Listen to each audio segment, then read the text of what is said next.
दोस्तों, प्राचीन समय से ही ऋषि मुनियों ने हमारे धर्म ग्रंथों के प्रचार प्रसार तथा निर्माण में अत्यंत ही महत्वपूर्ण भूमिका निभाई है। सनातन के ज़्यादातर ग्रंथ ऋषि मुनियों ने ही लिखा है, चाहे वो ऋग्वेद हो, देवी पुराण या महाभारत या रामायण हो। इन सब में ऋषि मुनियों का अहम योगदान है।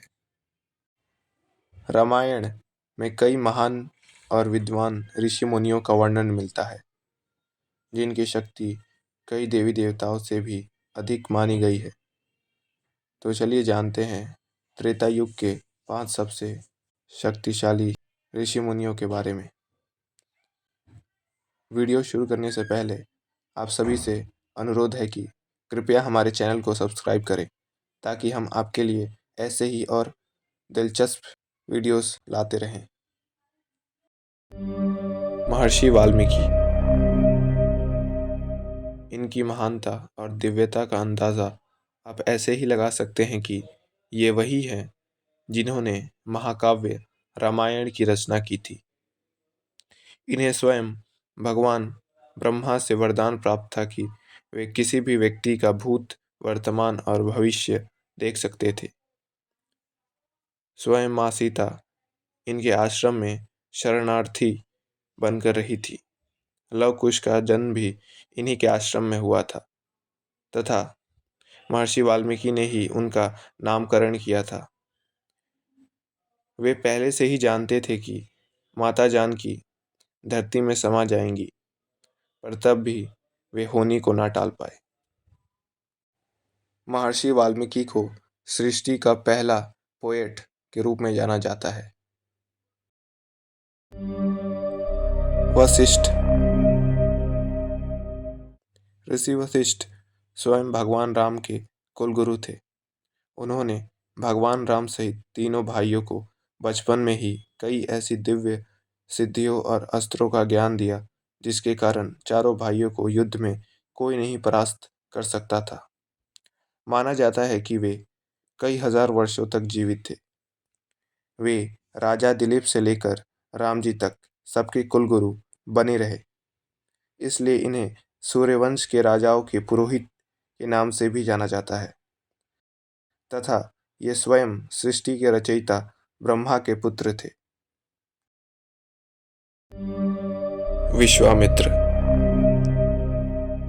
महर्षि विश्वामित्र प्राचीन भारत के एक महान और पूजनीय ऋषि थे।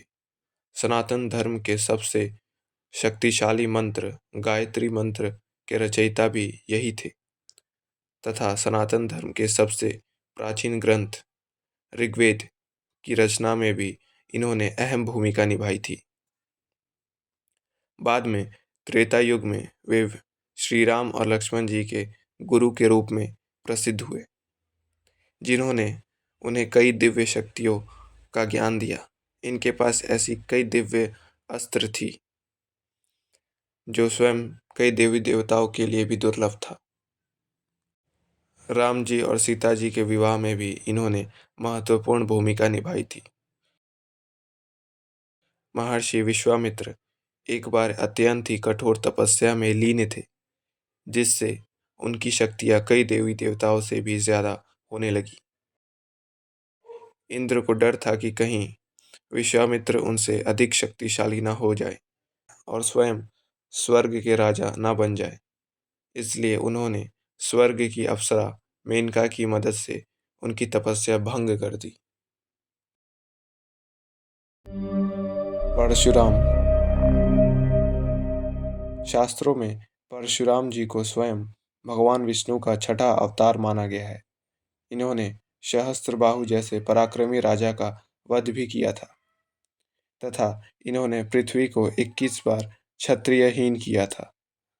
त्रेता युग के सभी बलवान राजा इनसे भयभीत रहते थे तथा इनका स्वभाव अत्यंत ही क्रोधी था। आपको बता दें कि ये उन 7 चिरंजीवियों में से भी एक है, यानी ये आज भी जीवित है और ये भगवान कल्कि का इंतजार कर रहे हैं और उनके गुरु के रूप में उनका मार्गदर्शन करेंगे। द्वापर में इन्होंने श्री कृष्ण को सुदर्शन चक्र दिया। इनके बल का जितना वर्णन करें उतना कम है। ये महान पराक्रमी योद्धाओं जैसे भीष्म पितामह तथा सूर्यपुत्र कर्ण के भी गुरु रह चुके हैं।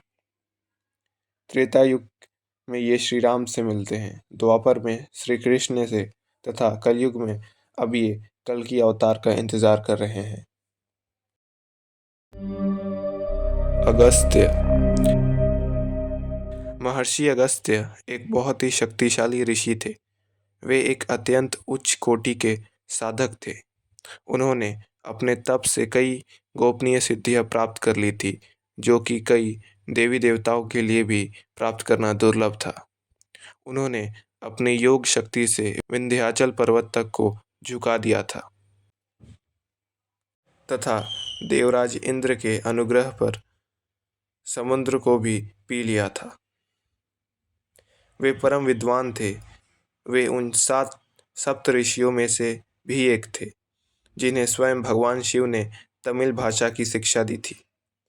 त्रेता युग में श्री राम ने भी उनके दर्शन किए थे। तब ऋषि अगस्त्य ने उन्हें कई दिव्य अस्त्र और शस्त्र दिए थे ताकि वे रावण को पराजित कर पाए।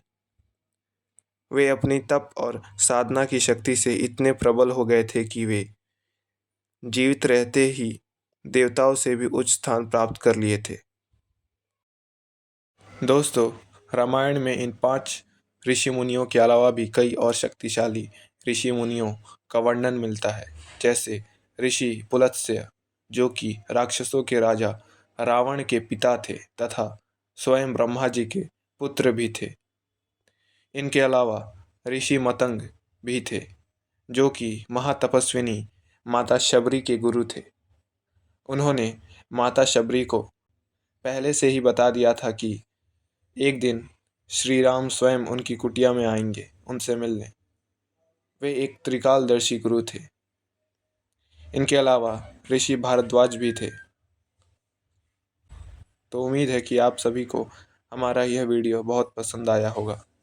ऐसे ही और दिलचस्प वीडियोस देखने के लिए कृपया हमारे चैनल को सब्सक्राइब करें। धन्यवाद।